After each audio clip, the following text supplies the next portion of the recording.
Amigos, ¿cómo están el día de hoy? Bienvenidos a un nuevo video de Cat Vlog. Mi nombre es Astrid Jiménez y yo, amigos, como siempre estoy muy feliz de estar con todos ustedes. Pero el día de hoy estoy todavía más feliz que nunca porque, como lo pueden notar, el día de hoy no estamos en el lugar habitual. El día de hoy estoy en un lugar muy bonito, muy precioso, y es que vine con una persona muy especial. Ustedes ya la conocen porque es de las poquitísimas invitadas que ha estado conmigo en el canal, y es que el día de hoy vamos a estar hablando acerca del tema del aborto, y creí que no había una persona más adecuada para hablar de este tema con nosotros que mi invitada del día de hoy, porque ella, aparte de ser una excelente servidora de Dios, es también médico, y pues vamos a hablar con ella. Así que con la magia de la edición, Janincita va a aparecer aquí. Amiga, bienvenida. Hola amigos, ¿cómo están? Qué gusto estar con ustedes una vez más, la segunda vez. Después de un año, amiga. Después de un año de tu ausencia. Tienen que pasar un año para que me inviten a este canal. Para que acepte la señorita ocupada. Y es que, amigos, estamos aquí. Antes de empezar a darle con todo a este tema, platícanos dónde estamos, amiga. Amigos, estamos en Inmaculada, que es una pequeña librería que administro en estos momentos de mi vida, y somos una librería católica. Estamos en José Vicente Villada 424, en una plaza que se llama Plaza Roja. Si eres de aquí, de Toluca, estamos súper cerquita de la iglesia del Ranchito. Si eres de los que la ven en otros estados o en otros países, hacemos envíos. Excelente. Y amigos, bueno, les decía, vamos a estar platicando acerca de este tema porque Janincita es médico, ¿no es así, amiga? En efecto. Reuní algunas dudas que creo que son las más frecuentes. El día de hoy nos vamos a estar enfocando únicamente en estos temas como más médicos, pero si ustedes quieren que también hagamos después esto como un video de otros argumentos como más desde la filosofía, desde la ética o cosillas así, también podríamos hacerlo, pero el día de hoy vamos a estar hablando acerca de estos temas más médicos. ¿Estás de acuerdo? Estoy de acuerdo. Vamos a hablar de verdades y cosas objetivas de la ciencia. Vamos a empezar, amiga, por este argumento, y es que las personas que están a favor del aborto usualmente dicen que lo que está ahí no es un ser humano, solo es un cúmulo de células, que es un feto, y que pues por eso ya está bien abortar. Así que, ¿qué opinas de ello? Que está muy mal. Vamos a verlo desde una perspectiva meramente médica, ¿no? Creo que en los últimos tiempos y en redes sociales hay muchos movimientos como pro aborto que ya ni siquiera toman en cuenta los datos científicos, ¿no? Porque es lo que te voy a platicar. La vida inicia, y no es algo que yo me estoy inventando, en el momento de la concepción. Por eso es que todos los médicos empezamos a contar desde el momento en el que el espermatozoide se une al óvulo y se crea un nuevo ser, ¿no? Si tú vas al doctor embarazada, te va a decir, tienes X cantidad de semanas a partir de ese momento en el cual el espermatozoide del papá y el óvulo de la mamá se juntaron, se crea un ser nuevo. ¿Por qué sabemos que es un ser nuevo y que es un ser humano? Porque el espermatozoide tiene 23 cromosomas, el óvulo 23 cromosomas, y cuando se juntan se crea una combinación genética nueva que tiene 46 cromosomas, Micha y Mecha. Muchos del movimiento pro aborto dicen como, ay, pero la célula de mi hígado también tiene 46 cromosomas, el de mi piel también. Sí, pero la diferencia es que tu célula de la rodilla, del hígado, del riñón, todas tienen tu misma combinación, porque eres un ser individual, y eso es lo importante, que ese bebecito que está en el útero de la mamá no es igual ni a la mamá ni al papá, sino que esa combinación genética es totalmente nueva. Entonces con eso podemos también anular el argumento este de que es mi cuerpo y yo decido, ¿no? Exactamente,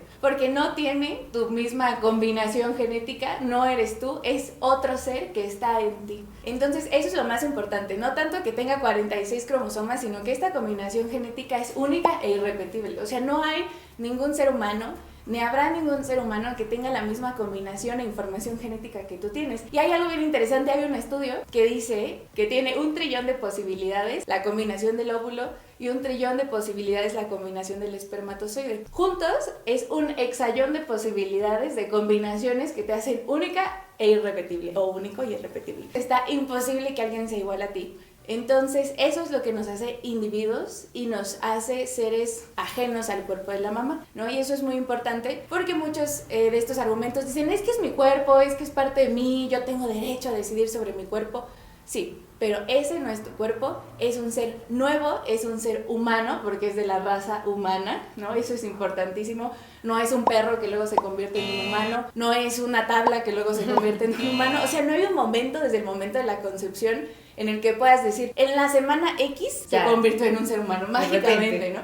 No se puede, o sea, no puedes decirle a este sillón, bueno, quizá con la edición sí, pero no le puedes decir, hoy vas a hacer una mesa, ¿no? Hoy vas a hacer un gato. No se puede, no hay un momento, desde el momento de la concepción, en el que algo pare o en el que algo diga como, hoy vamos a cambiar. Por eso el desarrollo, desde que es la concepción hasta la muerte natural, es un desarrollo ininterrumpido, ¿no? A menos que, por supuesto, alguien te mate. Excelente. Y está este otro argumento, amiga, también de, bueno, pero es que no siente, por eso pues muchas dicen que hasta la semana 12, como porque antes no pasa nada, no piensa, no siente, como que es nada. Sí, como un parásito ahí alimentándose de la madre, ¿no? Sí, claro. Esto es muy peligroso porque ya lo han comentado otros activistas, yo aquí dándome la de activista, otros activistas pro vida. Cuando tú empiezas a poner como ciertos límites o ciertas líneas que dividen lo que sí es humano de lo que no es humano, tienes que ponerlo durante toda la vida, ¿no? Hay mucha gente que dice, pero es que no tiene corazón, ¿no? El corazón empieza a latir en el día 21 aproximadamente. Todavía no es un corazón así como el que vemos en clase o algo así, sino que es un tubito que está latiendo. Las personas normales no vemos corazones.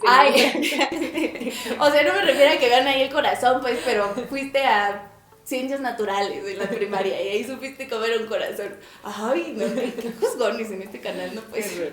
Bueno, si tú vas a internet y de casualidad buscas cómo es un corazón, el corazón de un bebecito de 21 días no es igual, es un tubito que está latiendo muy rápido, es un corazón primitivo. Entonces por eso es que cuando le buscan el latido a la mamá, pues el latido del bebé es diferente al de la mamá porque no son el mismo cuerpo. Entonces, si tú dices, no, es que no tiene corazón, pues hay gente que usa un marcapasos porque su corazón ya no funciona tanto, ¿sabes? Si dices, es que no es un ser humano porque no siente, la gente que tiene algún problema, que tuvo alguna lesión en la columna, puede no sentir la mitad del cuerpo o del cuello para abajo y no por eso significa que dejen de ser un ser humano. Lo que ocurre con los fetitos, con los embriones, sobre todo al principio, son células totipotenciales. Esto quiere decir que una célula se puede desarrollar en un sinfín de cosas, en una célula de la piel, en una célula del hígado y demás. Conforme vamos creciendo, nos vamos perfeccionando y vamos siendo cada vez más chiditos. Pero no por eso significa que, ay, no sientes, pues ya no es un ser humano. Ah, no tiene corazón, no es un ser humano. No, simplemente todavía no está desarrollado, pero no por eso significa que no lo vaya a desarrollar. No porque ahorita no sienta, significa que en un futuro no lo vaya a hacer. Y hay varios estudios que hablan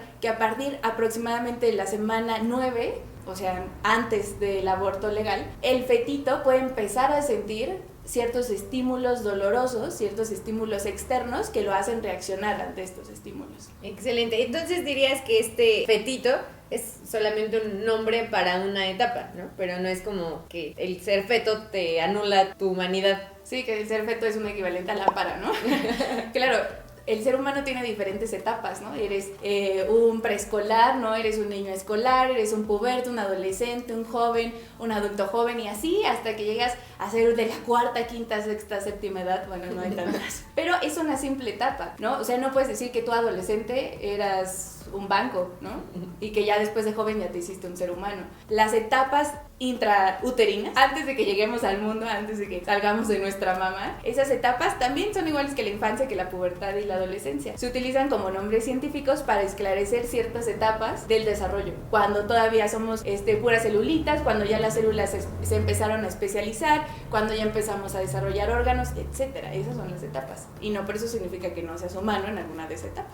Muchas gracias, amiga. Ahora, otra cosa que siempre nos dicen, que si hubiese aborto legal, esto reduciría muchas muertes, que reduciría el riesgo. Para ir entendiendo un poco esto, amiga, platícanos cómo es el proceso de un aborto o cuáles son los tipos de aborto o esas cosas abortosas. Quiero aclarar que estos procesos se hicieron al principio, en su inicio tenían un objetivo bueno. Hay mujeres que por alguna razón tienen un aborto espontáneo y a veces los pedacitos de bebé se quedan dentro del útero, ¿no? Sin que ellas se lo hayan provocado. Y estos procedimientos se hicieron justamente para esas situaciones, en las cuales no salía el bebecito completo o en las cuales se quedaba dentro del útero pero ya estaba muertito por algún problema genético y entonces pues tenían que provocar el aborto, ¿no? Entonces estas técnicas se iniciaron para eso. Conforme los intereses políticos fueron llegando a la sociedad, pues por supuesto que se cambiaron. Hay dos tipos de procedimiento, que es el quirúrgico y es el farmacológico o el médico, ¿no? ¿Cuál usas? Depende mucho de qué edad tenga el bebecito, ¿no? Hablando, ya sabes, de este objetivo principal que tenían, ¿no? Pero en el farmacológico, pues le das a la paciente una pastillita y lo que la mayoría de estas pastillas hacen es que crean contracciones uterinas para que el útero saque lo que tiene adentro, ¿no? Pasa cuando nosotras como mujeres menstruamos y nos dan cólicos, son contracciones del útero para que salga la capita de adentro del útero, que se llama endometrio. Entonces, por eso duele, claramente. Por eso es que las mujeres que abortan con medicamentos pueden sufrir mucho dolor, y eso es algo que hay muchos movimientos pro aborto que nunca te cuentan, ¿no? Y hasta te dicen como en Twitter y en redes sociales, como aborta de esta forma en tu casa, ¿no? Aborta, ya no queremos aborto clandestino, pero aborta de forma clandestina en tu casa con nuestras instrucciones, y esto puede causar mucho dolor. El problema que cuando se empieza a hacer todo esto de hazlo en tu casa, no pasa nada, ¿no? Que son contrariedades del movimiento, no te platican que te puedes complicar, que tu útero se puede quedar así cerrado, eso se llama atonía uterina, y después terminas en urgencias. Puede tener complicaciones, sea o no sea legal, porque te dan la misma pastillita en un lugar ilegal que en un lugar legal. Esa es la realidad. Y el otro tipo de aborto es el aborto quirúrgico, en el cual hay prácticamente dos tipos. El legrado, que es como dilatar el cuello del útero.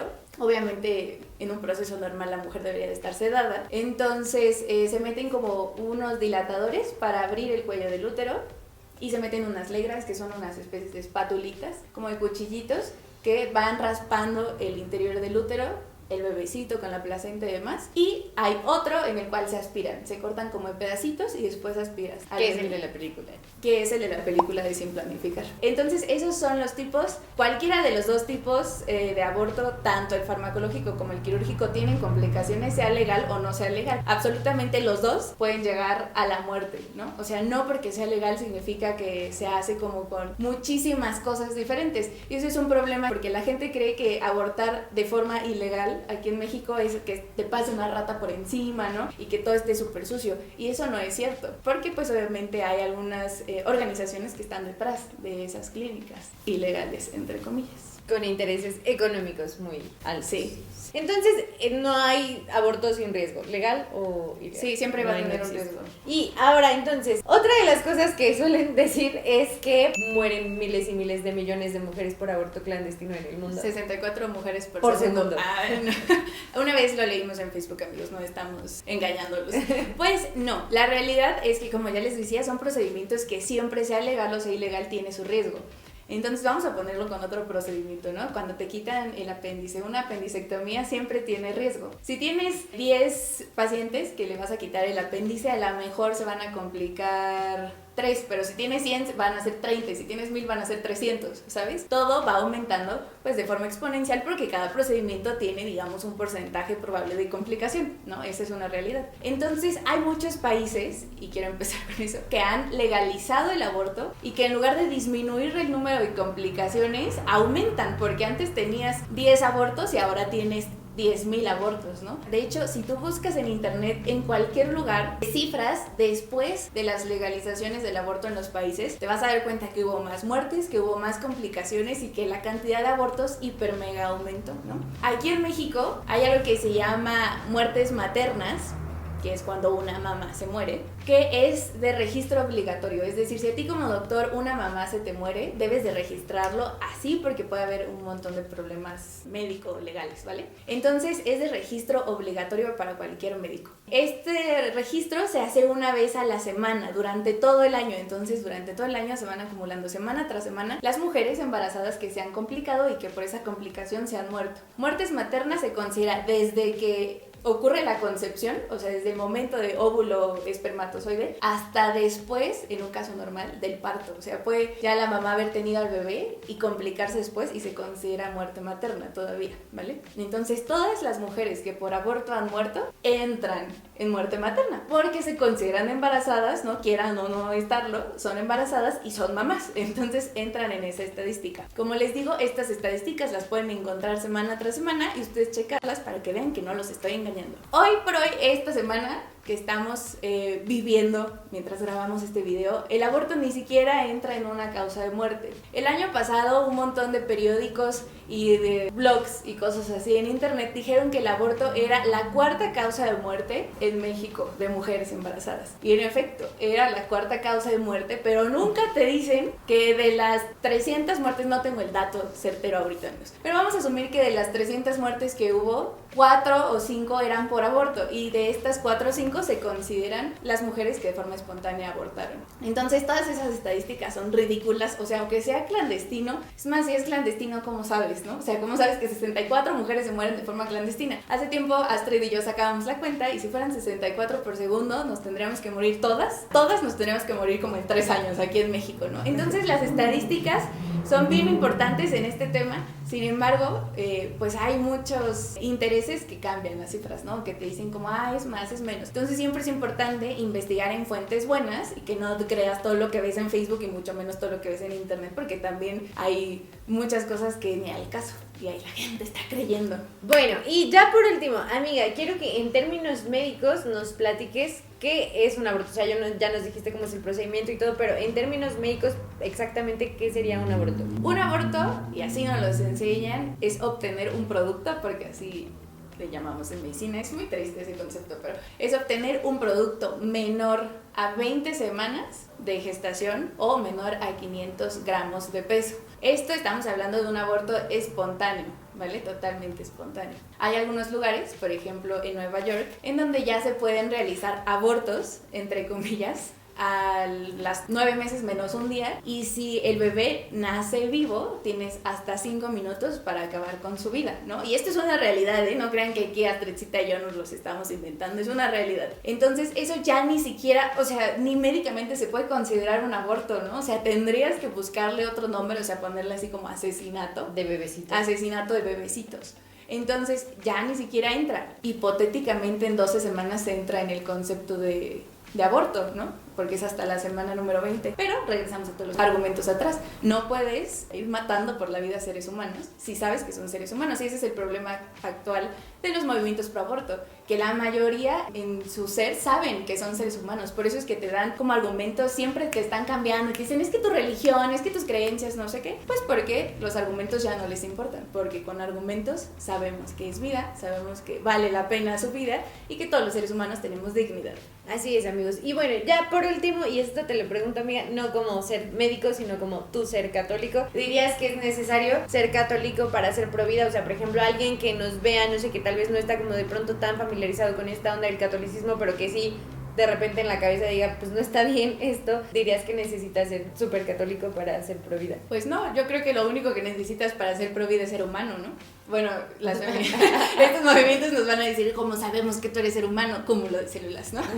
Pero solo necesitas ser un ser humano, entender que tu vida vale, que tu vida tiene una dignidad, y por ese hecho todas las demás vidas tienen dignidad y tienen derecho a vivir, ¿no? O sea, solo necesitas ser un ser humano con un poquito de lógica, con un poquito de razón, es decir, no es normal que estemos matando cúmulos de células, no son cúmulos de células, todos sabemos que son bebés, todos, hasta las personas que defienden el aborto, al final saben que son bebés, ¿no? Y no les importa. Entonces no necesitas ser hipercatólico, ni hipercristiano, ni hiperconservador, ni nada, solo necesitas ser un buen ser humano que tenga conciencia de su propia dignidad y que quiera que todas las demás personas tengan la misma dignidad. Excelente, pues muchas gracias, amiga. Ya por último, y amigos, nos gustaría seguir platicando porque deben saber que la Janincita y yo nos podemos platicar horas de este y muchos otros temas, pero bueno, pues hay que cerrar, amiga. Y entonces, por último, ¿algún mensaje para nuestros amiguitos que sí son catoliquitos, que sí tienen ganas de pelear en esta lucha pro vida, pero que de repente, pues ya sabes, nos da miedito, nos da penita, o en redes sociales que sí nos atacan un buen, y aunque tú no les estés hablando de religión, luego te dicen como, es que eres católico, no sé qué? Entonces, por favor, amiga, ayúdanos a darles un mensaje a estas personas. Amigos, pues sigan adelante, recuerden que nosotros como católicos sabemos que la vida triunfa al final, que la vida ya ganó, que esta pelea ya está ganada.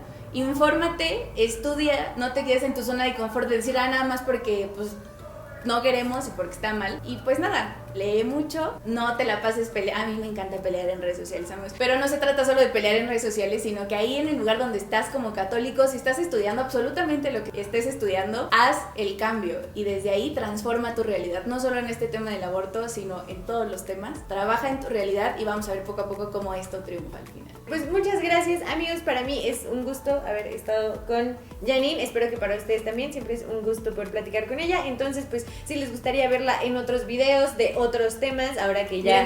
Mírenme bien. Ahora que ya le vamos sacando su línea de talentos, amigos, que nos pueda hablar de alguna otra cosa. Si ustedes quieren que así sea, déjenoslo en los comentarios. También les vamos a dejar en la descripción algunos links que me va a pasar Janincita al respecto de este tema. Y pues nada, los queremos mucho y muchas gracias por haber estado aquí. No, gracias a ustedes. Y les mandamos un beso.